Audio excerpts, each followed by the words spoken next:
Hi, it's Jello, and welcome back to our series, Designing a New Campaign. We've decided to break Part 2, Encounters, into two parts to focus on specific topics. The encounters in each campaign will differ drastically based on your style of play as a game master, and on the vibe of your party. Do they prefer straightforward, kick-in-the-door action, or deep, immersive storytelling? Or something in the middle, a combination of the two? It's up to you to decide. Alright, let's get started with challenge rating. As a game master, you want to provide exciting and challenging encounters for your players. The core rulebooks usually tell you to find your average party level, then determine the appropriate challenge rating before you build your encounter with an experience budget. This method will almost always give your party balanced encounters for their level, and it gives you a lot of leeway. However, use this as a guideline. Your creative hands are not tied. There are definitely times when you should spice things up by throwing something the party's way that they cannot and should not try to handle.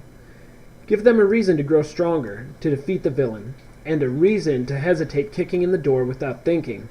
That's what traps are for. I've game mastered for many an overconfident party, even at epic levels, who were defeated by a challenge rating 1 pit trap. Number 2. Planned encounters.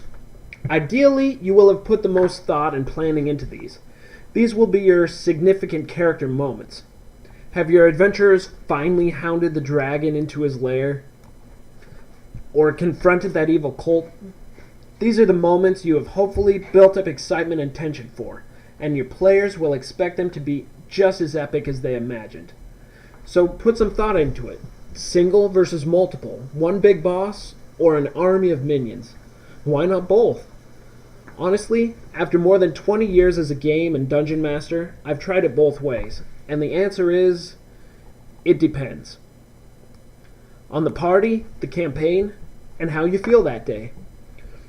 If your party has specifically prepared for that big boss, they've spent time gathering information, divination spells, magical protection, or immunity against the boss's most powerful weapons, you as the game master will be severely weakened before you can even act. I've seen this happen both as a player and as a game master, where the big boss was killed before it got to take even a single action because of preparation. So if you use the single big boss encounter, plan their tactics in advance. How will they distract or split the party's focus, or force the party into situations where they must burn resources and spells just to move forward towards that final confrontation? Why not go on the offensive before the party even has a chance to prepare? Or how do you fool the party using a decoy or look-alike? I've had parties blow all of their perfectly planned spells and attacks at the start of a fight only to find it was a silent image, defeated by a level 1 spell. Number 4. Tailoring encounters. Whenever possible, I recommend tailoring your planned encounters to your party. As discussed in Part 1, you want to give them significant character moments. This strengthens the party camaraderie, and everyone walks away feeling like they contributed and accomplished something. What I mean by tailoring, on the nice side, is specifically design something for each player character to do, something suited to their skills in or leading up to the encounter. On the bad side, if the party has done some heroic deeds, then simple word of mouth could have brought that to your villain. The tales of their exploits your party is celebrating and cheering that they have a bard singing their song may become their downfall as the enemy hears about their strengths and weaknesses. Or perhaps they're being spied or scried upon. The closer they get to that boss encounter, the more he can prepare for them, because the more famous they are. Does he know the wizard used invisibility to do X? Then he can plan Y. Did the rogue disable A? Then he can plan B. This kind of tailoring engages your entire campaign. Even the NPCs are involved, important, and acting realistically. Who knows who could be the spy, or an agent for the enemy?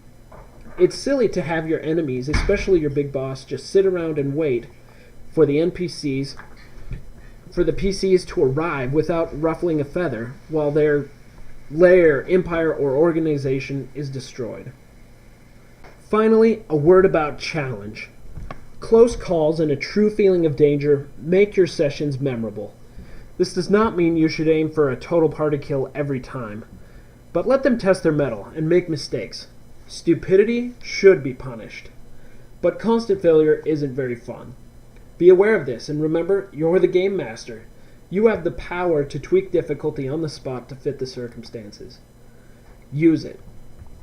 In the ecstatic words of one of my players at the end of a campaign, that was epic. Everyone got hit. No one made it through without a scratch. We used everything we had. And just when we thought all our efforts were in vain, victory. That is what we're going for, and that's the feeling we want to produce every campaign. That's what good encounters can do. So be careful in your planning, and look for part 2.5 when we talk about random encounters and how we can use them more effectively.